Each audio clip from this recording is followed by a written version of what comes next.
Welcome to WEHM All Access, the podcast where we bring you in-depth conversations with the people shaping life right here on Eastern Long Island. Now, every episode, we're going to dive into the stories, the music, and the voices that define our community, from local leaders to the musicians you know and love. And throughout the summer, we're catching up with many of the performers taking the stage at the Great South Bay Music Festival, getting the inside scoop on their music, their journey, and what they're bringing to Patchogue this year.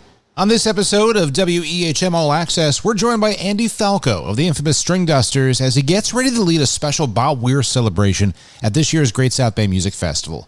We speak about his connection to the dead, how Bob Weir's music has shaped his playing, and what he's putting together for Sunday's tribute. Here's our conversation with Andy Falco on WEHM's All Access.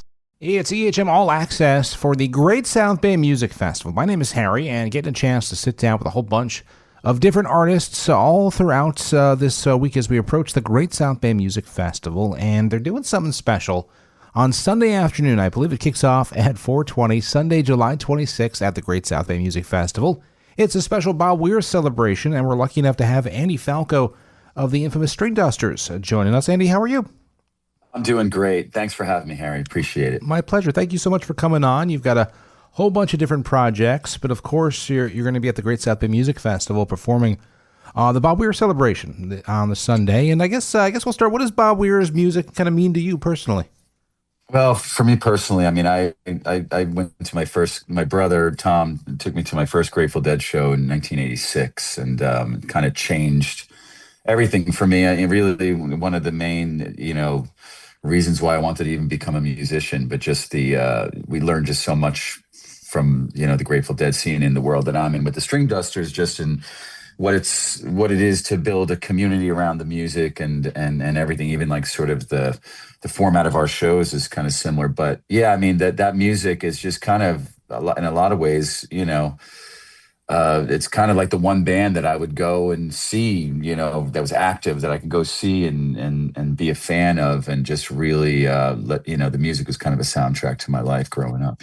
Was there certain songs or I guess Bob Weir driven moments or things that kind of shaped your guitar playing, your sensensibilities? Yeah, for sure. I mean, in fact, when I first got into the Grateful Dead, I was like really, I loved Weir's, he was, that band, especially in those years, I mean, Weir was kind of like certainly the more animated one, and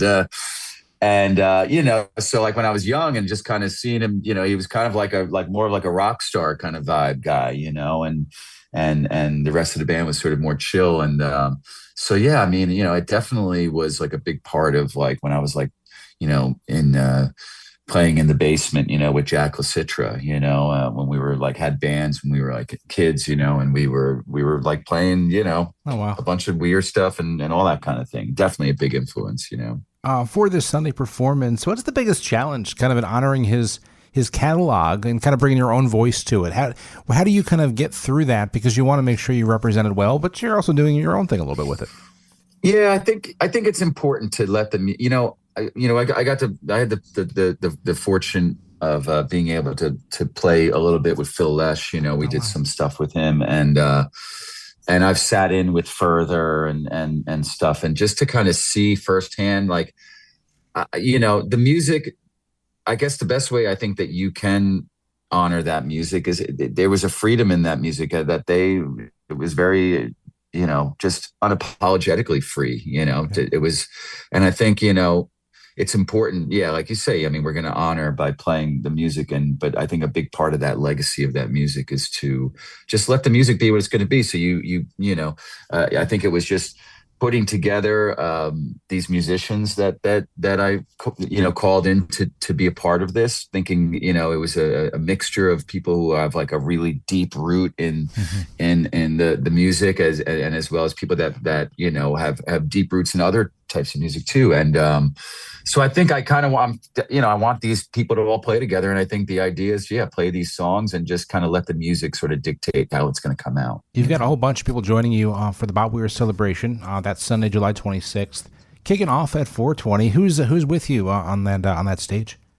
Yeah, so we have Rob Eaton who plays in the Dark Star Orchestra. And we have, I have my brother Patrick is playing bass. I have Leslie Mendelson, is joining us, and Dave Diamond, who are both Long Islanders and on the scene. And and I have Alwyn Robinson playing drums. And he plays with Leftover Salmon normally, and among other things. And then I have Eric Finland, who is an amazing Hammond organ player, keyboard player. He's been at the festival, I know, with Eric Krasno. That's actually where I first met him. But yeah, so it's like a cool lineup of just some really great musicians and people who really, I think, will blend well, but also we're gonna just play some favorites. I think I got to pick out a bunch of tunes that I just kind of want to try to get to. The challenge in an hour set is Yes. there's so many you want to do, but it's really going to be a good time. I'm really looking forward to seeing how it all comes out, because in the end we won't know until it happens, That's and right. so I think that's sort of the spirit of the music, is to kind of let it sort of just guide us. Where did the idea come from to do this at the festival? It came from Jim Faith. Jim hit me up and he was like, "Hey man, I was thinking about kind of doing this thing and was wondering if you would, if you could put something together for it." And I was like, yeah, awesome. A lot of times I'm out of town, for it's a sort of a busy time. So I'm often, out of town on tour with the Stringdusters for that weekend. So I miss a lot of the festival, but it's such a great festival. And I was so happy that I was going to be in town and then able to participate, and especially in such a meaningful way, to be able to do this weird tribute, So I'm so glad that Jim, and grateful that Jim called me to put it together. Well, thank you for sitting down. We want to go over it. I'm curious. I kind of want to get to know you a little bit more as far as your early influences. And I've read different interviews and articles about the Beatles, and of course we talked about the Dead. But you talked about your brother Tom was your earliest influence. What's one lesson that kind of still guides your playing today that you really learned from him? And you kind of just point to that. I have fun with it always. Wow. It's just, everything is about, it's, you're playing music. And I think it's just important to always, the joy of playing music is where the source of everything, whether you're doing it for a living or doing it as a hobby or just doing it in a living room with friends or by yourself. It's like, at the end of the day, no matter what, when you're picking up the instrument, it's about, the joy of the music. And I think that's just an important part of it all. And Tom, he's always kind of turned us on and taught us sort of in a lot of ways, that love for the music and respect for the music and jamming and keeping the joy. So yeah, Tom is great. He plays around town too and everything locally. And we get to do stuff together with our, little brother Patrick as well, And so it's always fun to do Falco Brothers things, That's really nice. What was the moment you realized that the guitar was kind of going to be your instrument? When did you first pick it up, and how long did it take to really get comfortable? Yeah, it was like, I think it was, around fifth grade or so. And my older brother was kind of playing guitar, and he was encouraging, maybe showing me some chords, and we would kind of jam. And, and I think, what I had been like playing some horns, like in school, I remember. And I remember, like with the horn, like, I think it was maybe a trombone I was playing, it's got like a slider, and, they're teaching you to play these notes, but you have to kind of like, there's a little bit of an ambiguity of like where the note is, you're like, I don't know. Is that the note? I think that's the note. And I remember like when I played guitar, and it was like, oh, if you fret this note and that's an E, that's an E, you didn't have that. And I know it's such a weird thing, but I remember that so vividly, being like, wow, that's so cool that you don't have to like guess if that's the note. That's just the note, and that's kind of maybe when I got more serious about playing guitar and jamming with Tom and then, and then I met, another guy who lives locally is Jack Lasitra, and he's a great local musician. And me and Jack, we met in school when we were kids, and we started a band, and we started jamming in the basement, had a garage band and writing songs and doing all that stuff. And, so it just kind of became the thing, for us. You've toured around a lot around the country and really the globe. What did growing up on Long Island, though, and I guess New York audiences and New York City clubs kind of teach you about kind of honing your live performances? I'm curious the difference between Long Island and New York and the rest.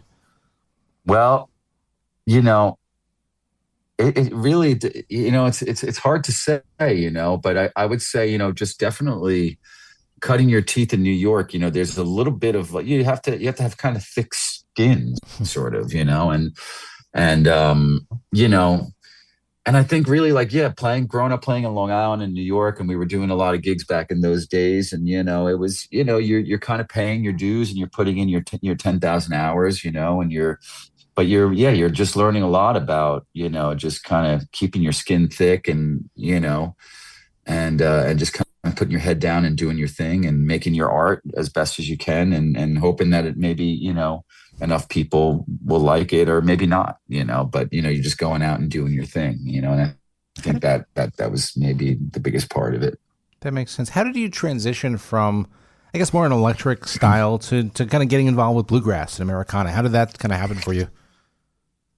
Yeah, I think it's kind of like again, when we kind of really getting into the Grateful Dead, and then realizing that there was a lineage of a lot of the music they were playing, which a lot of their music was covers too, and then their original music was sort of influenced by this like Americana songbook kind of in a lot of ways, and so I think once you start branching off from like Grateful Dead and Allman Brothers and start getting into blues and deeper blues and getting into maybe like a little bit of country and a little bit of also bluegrass, Jerry's connection to bluegrass, of course, him being a banjo player, and really, he was like really, had bluegrass chops, and then the Grateful Dead thing happened later. But he did sort of perform a lot of that music in his iterations, especially with David Grisman, and not to mention, of course, Old in the Way and all that stuff.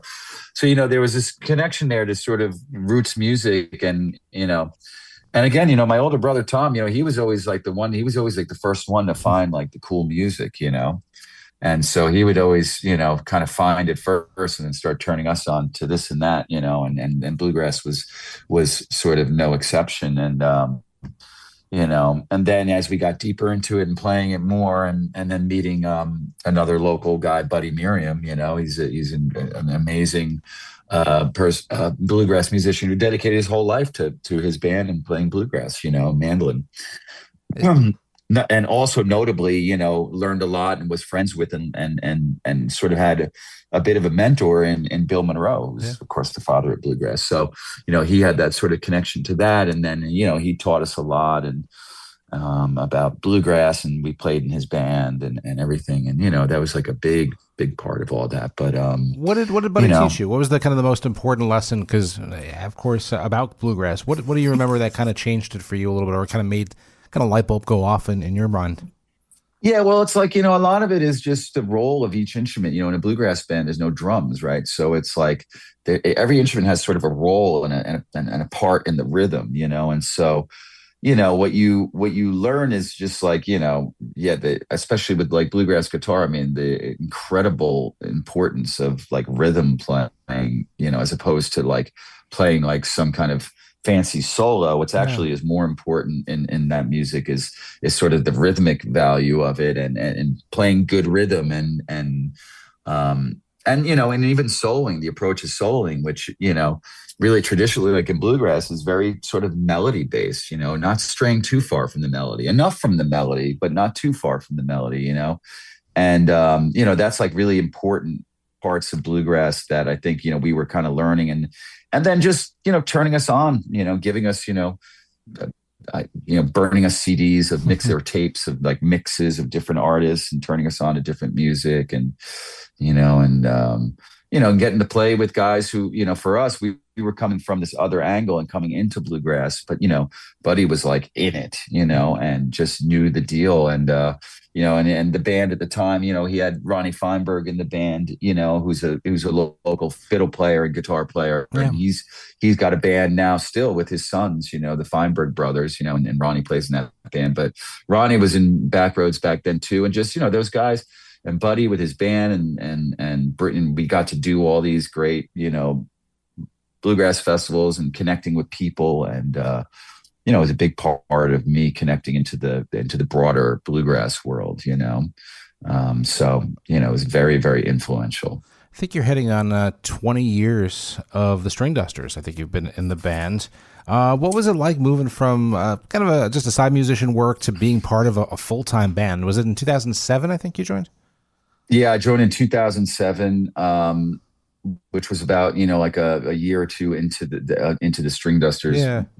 you know, conception. And yeah, we were, and everybody, Stringdusters really, everybody, I mean, the whole band was based on, being side guys in Nashville and then realizing that, hey, be sweet if we just did our own thing, Yeah. and that's like what, then like, so when they started the band, that was really like a big part of it, which was a risk, because back then, we're kind of playing for other people. You get a paycheck for that. You have no risk because it's just, you get X amount of dollars for this per day to go out on the road and do this or that. And they pay for everything and, hotels and everything. And you don't, you know, but with that also comes, you're kind of, you have to sort of, they can change their band. They can take some time off, you have no say in that. And so, when the band started, that was very much, it was a bit of a risk, but everybody's sort of, you have to believe in it. And then I joined in and it was already well on its way.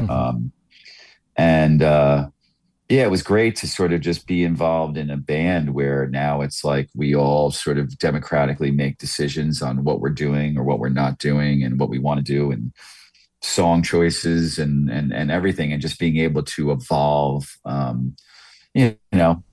together through all these years and go on this sort of, creative journey in music of being able to just be a band that, we've done more than our 10,000 hours playing together. And, and there's something that you only get in that situation, when you've been playing so many years together, and the sort of like the mind reading, the mind melding that can happen. And, just the being able to kind of go out and, in our shows, every set list is different, so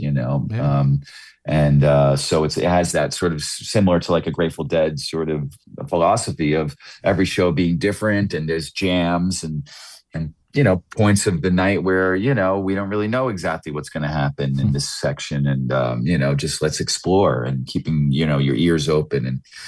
And, so having that in a band like this, I can't imagine doing it any other way, You won the Grammy Award back in 2018, I believe, for Laws of Gravity. And I'm curious, was there something different going into that record that you kind of knew it was more special than the others? Or how does that work? Or do you kind of just look back and realize at the time, was there something you remember about making that record that was different?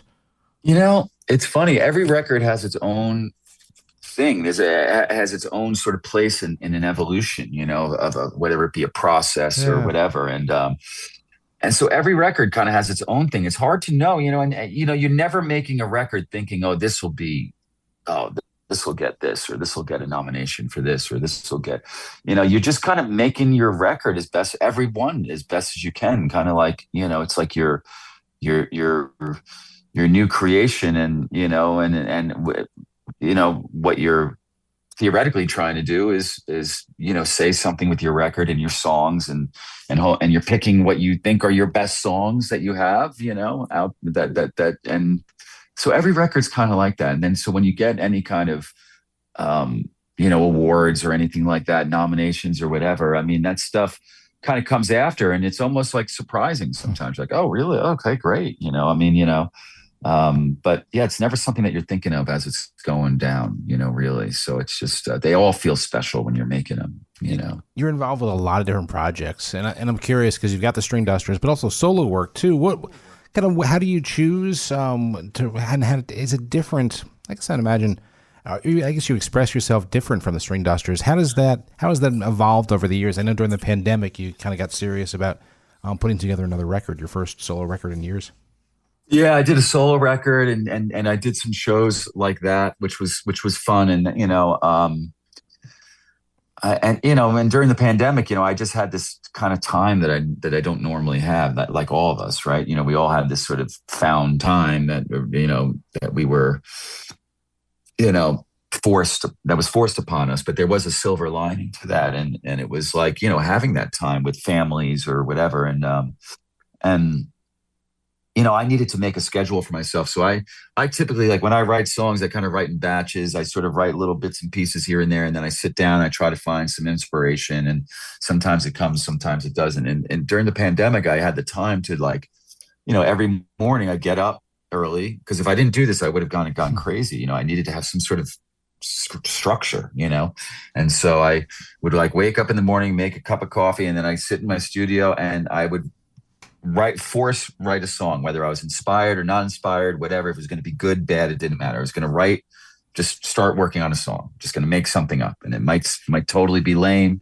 That's okay. Just, like, let it. And I would do that every single day. And I got to a point where I would have, I was, like, writing more than I ever had. And what happens is, and I should know this, just being a musician, it's just, it's like that with guitar. I mean, if you're practicing every day, then all of a sudden your guitar chops you start to play a little, smoother, and, and it's like that with songwriting too. If you're doing it every day, the first, you sort of like what they call, like, running the brown water, you're kind of running that stuff out first, and all of a sudden some decent things start coming out, and it starts to get a little bit easier, and you're like, oh, wow, okay, like, this is really flowing. And I never really had that opportunity to kind of do that just for long, just everyday writing, to get into that point of just, like, where it was flowing. So, like, I don't know if, if that album, who knows, are songs good, bad? I don't know. It doesn't matter. But I think what's important is that for me, there were songs that I felt connected to, and I felt like I was able to make this album have something that I felt really connected to. And so I enjoyed, putting a band together and touring some of that stuff. But, mainly these days when I play locally, I play at the People's Pub in Bayport. Yeah. It's a great place for me to play. We can do I do all kinds of different things there, from, a bunch of stuff with my brothers, Falco brothers, but I also do, and I don't do it during the summer usually. I usually take the summer off.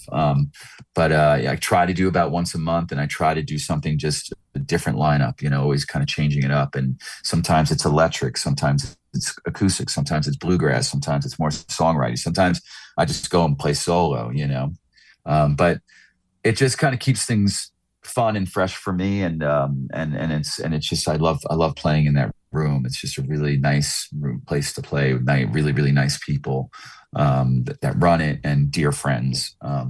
And so I'm usually, like, there. And when I do other stuff outside the Stringdusters, you do a little bit of this and that, but, like, really, me and Travis, the bass player in the Dusters, we have a project called Falco and Book Play Garcia, where we just, as a duo, play all, like, Garcia catalog stuff, whether it be Grateful Dead, Garcia Grisman, anything that he sort of had in his repertoire is fair game. And we go and we have tie-dyed suits and we go. That's and fun. We, like, it's like an honor of Jerry. It's like a celebration of Garcia. And so we do that quite a bit. And that's kind of the thing, if I go out on the road to do any kind of side project, that outside of the Dusters, that is, like, really, I love it, because we, with the Stringdusters, we're like the artists. We're, like, we're playing our own music, or playing covers that we were doing our way. And Stringdusters, that's our place to do that. And with this project, it's like I could just unapologetically play Jerry tunes for an entire night, and just,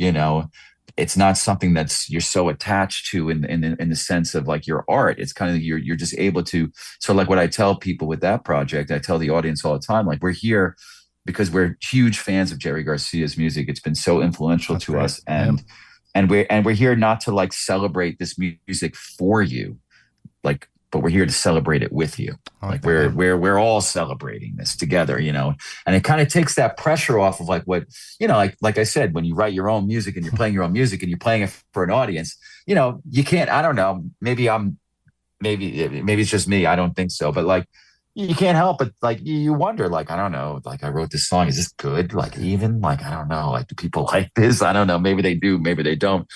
But, when you're playing that Garcia, a lot of this classic Garcia stuff, it's like, that the songs are good. That takes you back to when you're first starting. Yeah.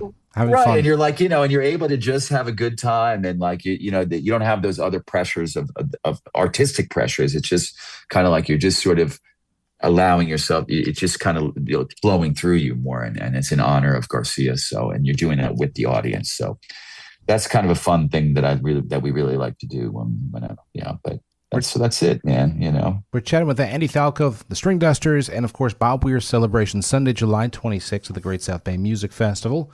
Putting that together. Final question. I'm curious because you play live a lot. You travel around, especially with the Stringdusters and festivals. How have festival crowds changed? I'm curious. And audiences changed over the years since you've been doing this. I'm curious because a lot of people think that it's different now after the pandemic and people are out and about. I don't know if it's a tougher crowd, but how have you noticed changes in the audience? Well, I think that with festivals, I think we've kind of gotten back. I feel festivals feel normal to me these days, like they feel like pre-pandemic in a lot of ways. Good, yeah. But I think it's harder for these festivals because as weather patterns change, as we all know they are, and whatever, like they are, and it's like it does. I have noticed, like, in recent years, festivals being like really extra hot or extra rainy, and so that's that. So I think people sometimes are a little bit slow in deciding if they're going to go to this festival, or maybe people are a little bit more selective, just because. And that just might be just a bigger comment on just how people feel about an economy or whatever like that. But No, but I think generally people are festivals are pretty much behaving the same. But I would say, it's important for people to, support these festivals. And the best way you could do that is by, showing up and also, buying tickets in advance is really helpful for festivals because they put up a lot of money to get, especially a festival like this, for example, they have an incredible lineup, and it's also an expensive lineup, and so, we have this wonderful event that happens right in our backyard, in Patchogue, and it's a beautiful festival with a killer lineup, world-class lineup, and so I think it's important it's important that we have that kind of stuff where we live, and to keep it there, make sure you're going out and supporting these things and buying tickets and everything. And I would say that extends to all the music venues around too, just making sure you're keeping these places going because, support live music. It's an important part of our culture. Yeah. It's an important part of the culture, All right. So, yeah, perfect. That's great, Andy. Thank you so much for your time. I really appreciate it. And we'll see you with Rob and from Dark Star and a whole bunch of Leslie Mendelson. It's all together. Bob Weir celebration Sunday, July 26th, 4:20 p.m. It kicks off. Thank you so much for sitting down. I really appreciate it. Thank you so much. I appreciate chatting with you.